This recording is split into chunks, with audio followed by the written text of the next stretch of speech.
Gonfrix é uma calamidade do continente sombrio. Parece loucura falando assim, não é verdade? Mas parando pra ouvir com um pouco mais de atenção, isso faz muito mais sentido do que parece. Afinal, já pararam pra observar o quão parecido é o Gon na sua forma adulta com a Nanika? Dois personagens com poderes que superam em muito a compreensão e a capacidade humana e que podem ter a exata mesma origem. Um dos momentos mais impactantes de Hunter x Hunter é sem dúvidas a transformação do Gon na sua forma adulta durante a sua luta contra a Pitou. Nós já conversamos aqui no canal sobre a explicação para essa transformação baseada nas falas da Pitou, do Killua e até nos pensamentos do próprio Gon enquanto ele se transformava. Entretanto, existe uma teoria que afirma que a transformação do Gon adulto e todo aquele poder absurdo que ele obteve foi na verdade resultado de uma das 5 calamidades do continente sombrio. Ou seja, da mesma forma como a irmã do Killua foi possuída por uma dessas calamidades e obteve um poder sem precedentes na história, o mesmo também teria acontecido com o nosso protagonista. Quer saber mais sobre essa ideia? Então fica até o final para não perder nenhum detalhe importante, porque eu tenho certeza que esse vídeo vai mudar a sua compreensão sobre o que sabemos sobre os poderes de Gonfrix. Se você ficou curioso com o tema de hoje, então não esquece de mandar um Jankengu no botão do like e fique sabendo que aqui no canal você encontra uma playlist exclusiva com vários vídeos aprofundando esse universo tão rico que é o universo de Hunter x Hunter, com outros temas super legais assim como esse. E para você não perder os próximos vídeos, lembra de conferir a sua inscrição e ativar o sininho para sempre saber quando o próximo vídeo for lançado aqui no canal, que mesmo com a pausa do mangá, eventualmente eles são lançados. E sabe o que mais é coisa de outro mundo? A Alura, nossa parceira aqui do canal, que oferece a você mais de 1.400 cursos para você sair dominando o mercado digital. Você que quer encontrar a carreira ideal para você como profissional de tecnologia, a Alura te leva desde o básico até o avançado nas mais diversas áreas, seja programação, design, edição de vídeo, tráfego pago, inteligência artificial e várias outras. Com apenas um plano você tem acesso a todos os mais de 1.400 cursos para você aprender daí da sua casa. E lembrando que quem é inscrito aqui do canal tem 15% de desconto na sua matrícula acessando o link na descrição e no comentário fixado e também pelo QR Code que está aparecendo aqui na tela, beleza? Não perde tempo, clica no link e experimenta. Vamos lá então, galera. Primeiro, um contexto sobre o continente sombrio e as suas viagens. Sabemos que existiram 5 viagens registradas até o continente sombrio, onde foram catalogadas 5 calamidades com um nível de ameaça superior ao das formigas quimera. Dentre essas calamidades, temos uma que será o ponto-chave desse vídeo, a calamidade chamada Pep. Essa calamidade foi encontrada durante a viagem até a parte norte do lago Mobius, para onde foram enviadas 1.000 pessoas ao todo, e lá elas encontraram um mineral chamado Unnamed Rock, que ao ficar submerso na água, mesmo que por uma só gota, é capaz de gerar 20.000 kW durante um dia inteiro. Porém, aquele mesmo local era um território de Pep, então praticamente todos os viajantes foram completamente dizimados pela calamidade, sobrando apenas 7 dos 1.000 que foram até lá. O interessante disso é que algumas das vítimas dessa calamidade foram encontradas no mundo conhecido e estão armazenadas no porão da Agência Internacional de Licenças. Guardem esse ponto que ele vai ser muito importante daqui a pouco. Mas além das 5 viagens oficiais até o continente sombrio que conhecemos, sabemos também de mais 2 viagens que não foram documentadas. A primeira delas, realizada por Gonfrix 300 anos atrás e que se acredita ainda estar vivo morando no continente sombrio, e a segunda delas, realizada por Isaac Netero, Zig Zoldyck e uma garota chamada Lin, onde os 3 foram capazes de sobreviver à viagem e voltar vivos para o mundo conhecido. E são essas 2 viagens que interessam aqui pra gente. Uma coisa fundamental que sabemos sobre as calamidades é que toda vez que a humanidade pisa os pés no continente sombrio, ela é obrigada a levar de volta uma calamidade como uma forma de punição por terem ido até lá. Por esse motivo que as 5 viagens oficiais para o continente sombrio resultaram na humanidade ter trazido consigo 5 calamidades diferentes. A humanidade não trouxe por vontade própria, mas sim porque foram obrigadas.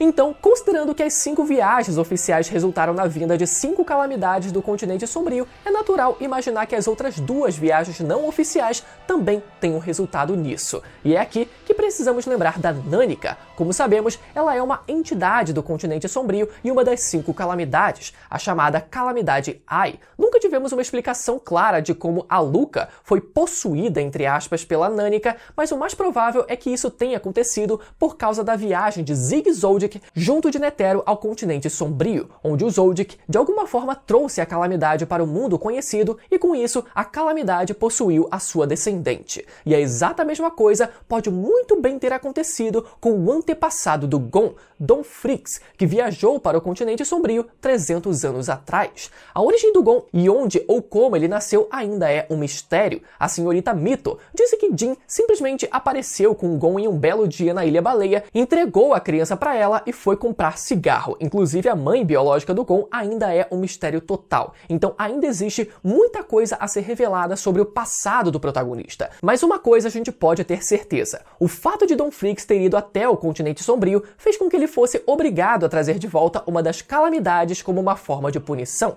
Não sabemos se Don chegou a voltar para o mundo conhecido em algum momento ou se ele permaneceu no continente sombrio e foi capaz de enviar a calamidade para o mundo conhecido sem ele, pagando assim a sua dívida. Mas considerando que ele deixou descendentes, pode ser que ele tenha feito pelo menos uma viagem de volta para o mundo conhecido e depois retornado para o continente sombrio. Ou ele foi para o continente sombrio já da primeira vez e deixou seus descendentes para trás. Mas o fato é que Don Fricks pisou no continente sombrio e o débito precisava ser pago. Então, assim como a Luca teve o seu corpo possuído pela calamidade Ai, Gon Fricks teria sido possuído pela calamidade Pepe, que só se manifestou naquele momento do arco das formigas quimera. Agora, algumas considerações que precisam ser feitas. Primeiro, reparem na semelhança de aparência entre a Nânica e a transição durante a transformação do Gon para a sua forma adulta. Quando o Gon está se transformando, aparece uma silhueta preto e branco, como se ele estivesse sendo possuído de fato, exatamente como a Nânica ao possuir o corpo da Luca. Segundo, reparem na semelhança entre o estado do Gon após a transformação e as vítimas da calamidade Pepe. O Gon, ao desfazer a sua transformação adulta, foi definhando e escurecendo a sua pele e com o passar do tempo esse estado só piorava.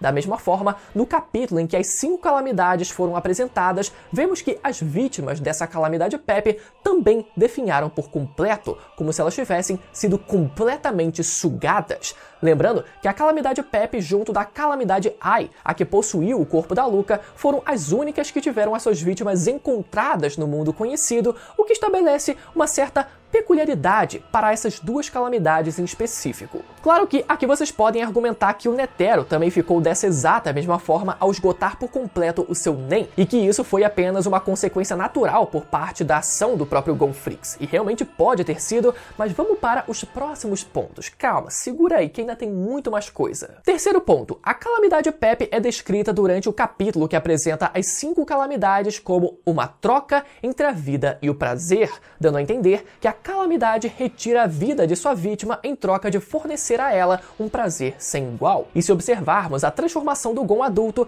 vimos que ele trocou a sua vida para que ele pudesse matar a Pitou. Naquele momento, mesmo que ele estivesse movido pelo ódio, de alguma forma o Gon também pareceu sentir uma satisfação sem igual durante o massacre, quase como uma sensação de prazer. Abre aspas, eu estou bem, Killua, isso não dói. Isso me deixa um pouco feliz. Agora eu estou parecido com o Kaito. Eu me sinto melhor agora. Mesmo após destruir completamente a Pitou, ele continuava batendo sem parar até finalmente evaporar o corpo da Pitou com seu Jajanken final. Tudo com uma estranha e incomum sensação de leveza, satisfação e prazer. Já um quarto ponto a se notar é que após o Gon supostamente ter tido a sua vida drenada por essa calamidade e ficado à beira da morte, vimos que a única coisa nesse mundo capaz de curá-lo foi o poder da Nânica. Isso é interessante porque estabelece um certo paralelo em que somente uma calamidade como a Nânica foi capaz de reverter o efeito de outra calamidade, já que ambos são poderes que vão além da capacidade humana, ou seja, somente uma calamidade foi capaz de sobrepujar a outra.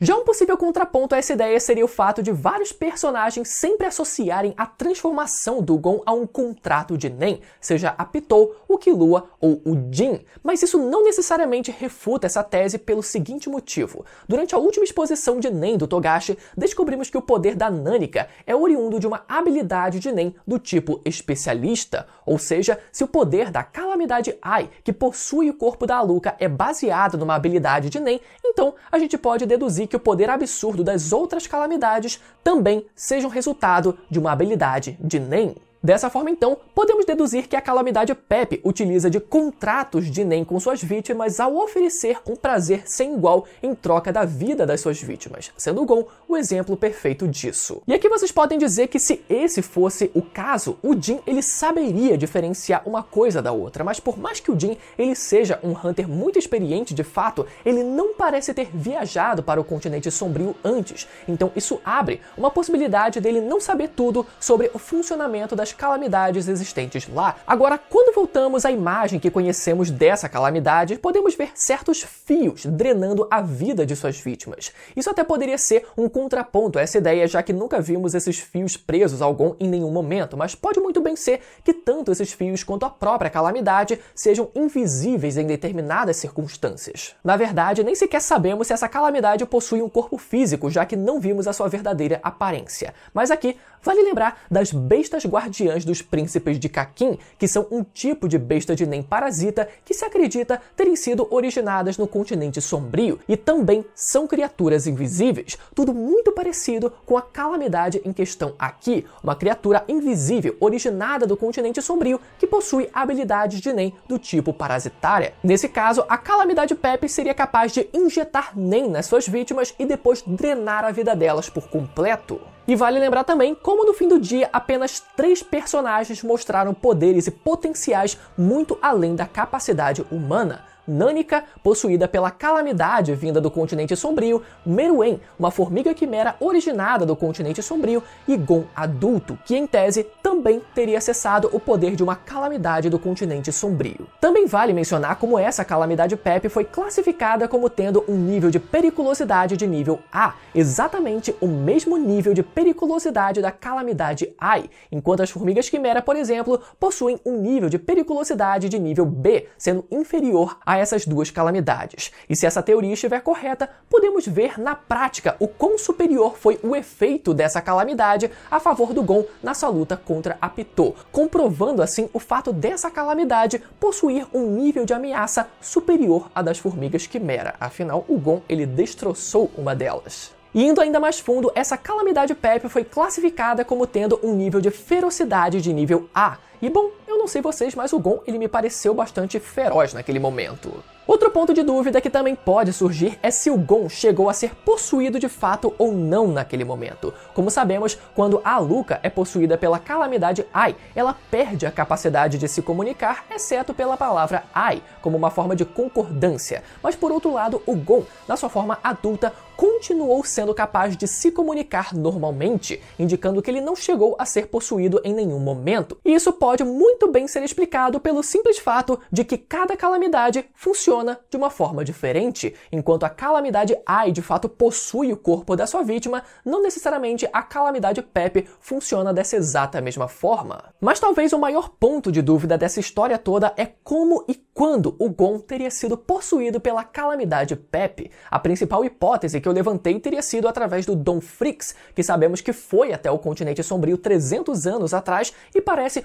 continuar vivendo lá até os dias de hoje. Observem que esse é um cenário um pouco diferente da expedição do trio Netero, Zig e Lin, que aconteceu há bem menos tempo e sabemos que eles foram capazes de voltar vivos. Ou seja, o caso do Don Fricks ainda é muito nebuloso e a diferença de tempo entre ele e o nascimento do Gon é muito grande. E o próprio Jin também não parece ter feito nenhuma viagem até o continente sombrio antes. Então só o que podemos fazer é teorizar que o Don tenha voltado para o continente sombrio e trazido a calamidade com ele, ou dado um jeito de enviar essa calamidade para o mundo conhecido e permanecido no continente sombrio desde então. Mas isso levanta uma outra questão. Por que ela teria possuído o Gon e esperado todos aqueles anos até ela se manifestar? É difícil imaginar uma existência tão poderosa ter que esperar tanto tempo para possuir alguém e se manifestar nesse alguém. Vale lembrar que essa mesma calamidade, em uma das viagens oficiais até o continente sombrio, dizimou 993 pessoas e apenas 7 conseguiram sair vivas.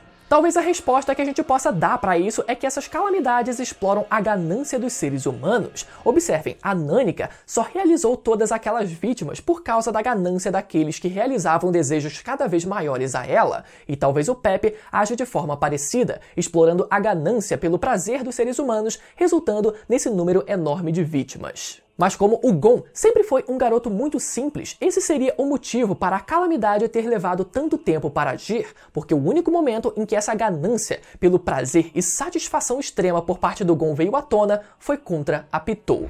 E aí, o que vocês acharam dessa ideia, né? Muita coisa, eu sei que isso é de explodir a cabeça e a gente precisa processar algumas das informações, mas eu tentei pegar cada nuance dessa ideia pra gente dissecar ao máximo se ela faz sentido ou não. No fim das contas, ela parece sim fazer bastante sentido. De qualquer forma, deixa o feedback de vocês aí nos comentários que eu vou querer ler depois, o que vocês têm a acrescentar ou discordar, ou enfim, o que vocês quiserem comentar sobre essa ideia. E agora, caso você queira saber sobre o plano do Togashi para o retorno do Gon, como ele vai recuperar os seus poderes e ir até o continente sombrio, esse vídeo vai aparecer desse lado da tela para vocês irem lá assistir agora, ou você pode clicar desse outro lado e maratonar a playlist completa de Hunter x Hunter aqui do canal com vários temas super legais assim como esse, beleza? Até a próxima, tchau!